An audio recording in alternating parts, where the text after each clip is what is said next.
साथियों, आज से लगभग 7 से 8 साल पहले जब भी बात की जाती थी शॉर्ट वे टू सक्सेस की, तो इसमें अपना आईटीआई हमेशा नंबर 1 आता था।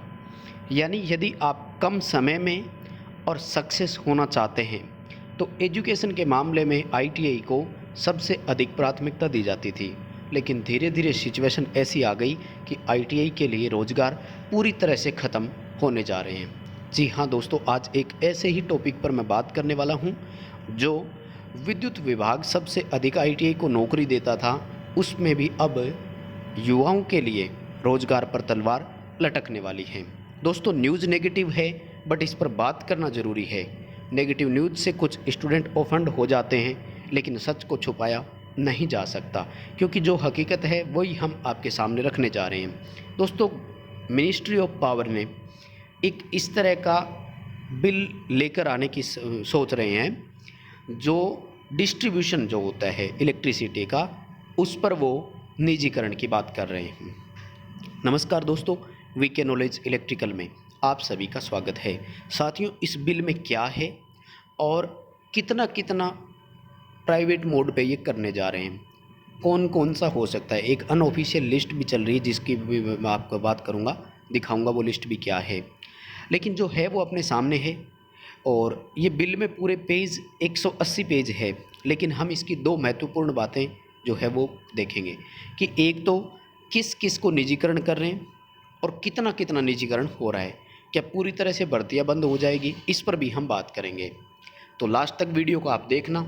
और टाइटल आप देख रहे हैं, ये बिल का टाइटल था कि ड्राफ्ट पर एसबीडी, जिसको शॉर्ट में लिख रहे थे, स्टैंडर्ड बिडिंग डॉक्यूमेंट्स इसको कहते हैं, फॉर प्राइवेटाइजेशन ऑफ डिस्ट्रीब्यूशन, यानी वितरण कंपनियां जितनी भी है, एंड मोस्टली यूटीज़ की, यानी जो यूनियन टेरिटरीज केंद्र शासित प्रदेश है, वहाँ तो हर हालात में होगा, ये सोच लेना आप।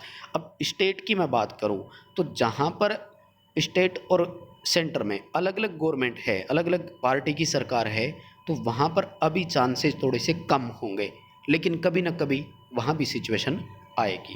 देखिए दोस्तों, कर क्या रहे हैं ये, ठीक है, ये 20 सितंबर 2020 की न्यूज़ है, 4-5 दिन हो गए हैं इसको। और काफ़ी मेरे पास रिक्वेस्ट आई कि इस पर वीडियो बना दीजिए और क्लियर कर दीजिए कि ये है क्या, तो मैं आपके सामने आया हूँ। देखो, एक तो अपने इसके पॉइंट नंबर 3 पर मैं बात करने वाला हूँ, शेयर होल्डर एग्रीमेंट, यानी कितना शेयर जो है वो निजीकरण की ओर करने जा रहे हैं। मेन पार्ट अपना यही है। इससे पहले मैं आपको बताऊं दोस्तों, ये निजीकरण हो या कुछ भी हो, इनसे कभी कोई फ़ायदा होता नहीं है। वैसे मैं आपको बताऊं, क्योंकि आप में से बहुत सारे राजस्थान का इतिहास अगर अच्छे से आपने पढ़ रखा हो, बिजली विभाग का, तो मैं आपको बताऊं, सन 2000 से पहले 1 जुलाई 2000 की बात है ये। इससे पहले राजस्थान में विद्युत विभाग जो है वो एक निगम एक बोर्ड हुआ करता था, और ये पूर्णतया सरकारी माना जाता था। आज हम सेमी गवर्नमेंट की श्रेणी में आते हैं दोस्तों, ये ध्यान रखें, पूरी तरह से सरकारी नहीं मानते बिजली विभाग के कर्मचारियों को। सन 2000 से पहले विद्युत विभाग एक बोर्ड था, और इसका पूरा नाम था RSEB, Rajasthan state electricity board. यानी ये पूरी तरह से सरकारी एक संस्था थी या सरकारी सिस्टम था मैं कहूँ। और सन 2000 में इसके 5 अलग अलग निगम बना दिए, जहाँ 3 डिस्ट्रीब्यूशन के, एक ट्रांसमिशन का और एक जनरेशन का, यानी उत्पादन निगम, प्रसारण, और 3 वितरण के बनाए। उस समय ये कहा गया कि यदि अलग अलग कार्यभार सबको सौंप देंगे तो जो घाटा है वो पूरा हो जाएगा, जबकि वो घाटा 50 से 100 गुना तक बढ़ करके ज़्यादा हो गया इन्हीं 20 वर्षों में। अब भी यही दलील दी जा रही है कि जब निजीकरण कर देंगे यानी प्राइवेट कर देंगे, तो ये जो घाटा है ये उबर करके हम बाहर आ जाएंगे। हालांकि ऐसा कभी होता नहीं है, ये भी आप ध्यान रखें। तो ये 5 जब निगम बनाए, तो एक तो ये हुआ कि पूरी तरह से सरकार का जो स्वामित्व था वो वैसे भी ख़त्म हो गया। चलिए, फिर भी कुल मिला करके PSU की श्रेणी में आते थे, पब्लिक सेक्टर अंडरटेकिंग होता था, गवर्नमेंट ऑफ राजस्थान के श्रेणी आता था ये। और ऊर्जा मंत्रालय जो है वो कि उसके अधीन में हम वर्क करते हैं, मान लीजिए जिस तरह से। अब क्या होने जा रहा है, जब निजीकरण पूरी तरह हो जाएगा तो अपन समझ सकते हैं कि क्या होगा। तो मैं आपको पहले इसके टेबल की 3rd पॉइंट पर ले चलता हूँ, जहाँ हम बात करेंगे शेयर होल्डर का एग्रीमेंट जो है ना, वहाँ क्या होने वाला है, ठीक है।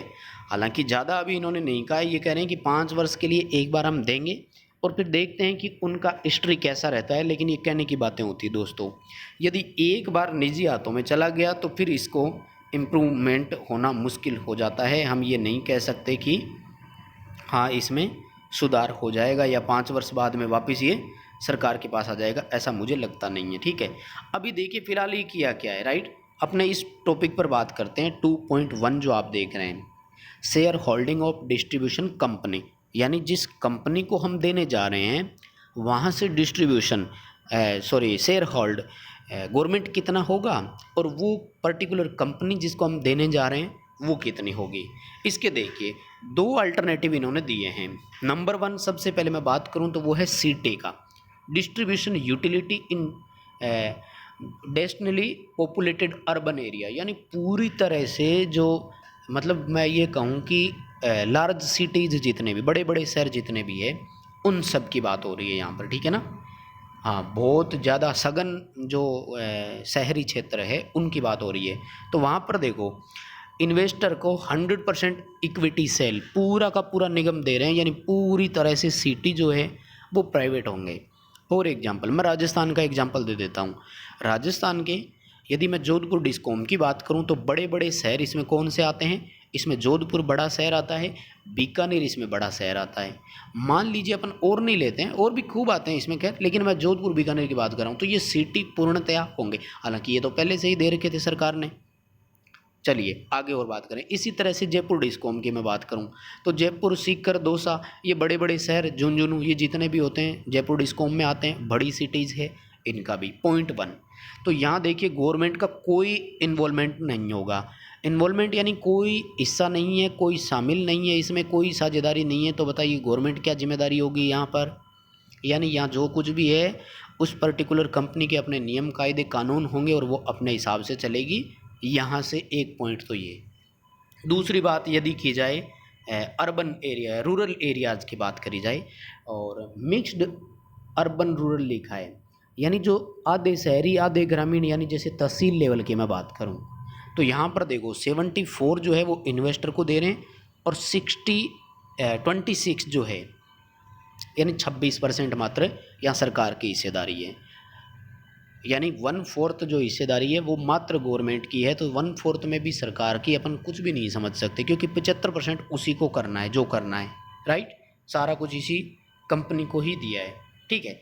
और क्या उस कंपनी को करना है इसके लिए भी देखो पर्टिकुलर काम इन्होंने दिया है, राइट। तो देखो सिटी में तो सब कुछ ही उन्हीं को दे दिया, और जो कम शहरी यानी ग्रामीण शहरी प्लस में आते हैं उनके लिए ये किया है 0.1। और इसी तरह से स्टाफ के लिए भी इन्होंने पॉलिसी बनाई है। हालांकि हमें स्टाफ वाले पर तो अभी चर्चा करने की ज़रूरत नहीं है, क्योंकि स्टाफ तो जो लगे हुए हैं उन्हीं की टेंशन है, नहीं है वो तो फिर भर्ती वैसे भी नहीं होगी। भाई कंपनी अपने हिसाब से भर्ती करेगी। जब सरकार ने 100% इनको दे दिया तो बताइए वहाँ सरकार वैकेंसी निकालेगी क्या? नहीं। अब इससे क्या निष्कर्ष निकल करके आते हैं दोस्तों, बात यह है कि वैकेंसी पर तलवार लटक जाएगी। कुल मिलाकर ये है, बड़ी मुश्किल से तो मांग कर रहे थे युवा, सरकार भरोसा दिला रही थी कि वैकेंसी आएगी, लेकिन ऐसे में क्या होती है, सिचुएशन और बिगड़ जाती है। अब दोस्तों एक बात करते हैं कि एक अनऑफिशियल लिस्ट भी चल रही है कि किस किस का निजीकरण होना है। तो वो लिस्ट में मैं आपको दिखा देता हूँ। ये ऑर्डर तो ऑफिशियल है, लेकिन वो जो लिस्ट है वो अनऑफिशियल है। फिर भी अपन बात कर लेते हैं किस किस का निजीकरण होगा। वैसे तो देखो सिटीज़ है तो जितने भी है सबका नंबर आएगा सिटी में। अब राजस्थान में जैसे 3 डिस्कॉम है, अजमेर, जयपुर और जोधपुर, तो तीनों में बड़ी बड़ी सिटी आती है, तो तीनों डिस्कॉम का ही नाम आएगा। इसलिए उस लिस्ट में तो क्या लगभग सबके नाम दे रखे हैं अपने को, कंप्लीट लगभग आपको उसमें नाम मिल जाएंगे सबके सब। तो साथियों ये है न्यूज़, कुल मिलाकर के नेगेटिव न्यूज़ है, देना नहीं चाहते, लेकिन क्या करें, जो हकीकत है वो हमें फेस करनी पड़ेगी। सिचुएशन अपने सामने है, क्योंकि अब देखो युवाओं के लिए आईटीआई में सबसे अधिक रोजगार देने वाला सिस्टम था। मैं बात करूं यदि कितनी कंपनियां थी, आप देखें हर जगह आईटीआई की हर बार वैकेंसी आती थी। स्टूडेंट आईटीआई करने के 2 साल के अंदर अंदर नौकरी लग जाता था।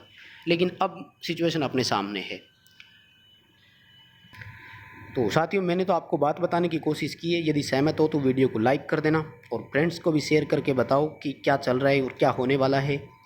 तो लाइक ज़रूर करें, शेयर करें, और आप चैनल पर नए आए हैं तो सब्सक्राइब ज़रूर करें चैनल को भी।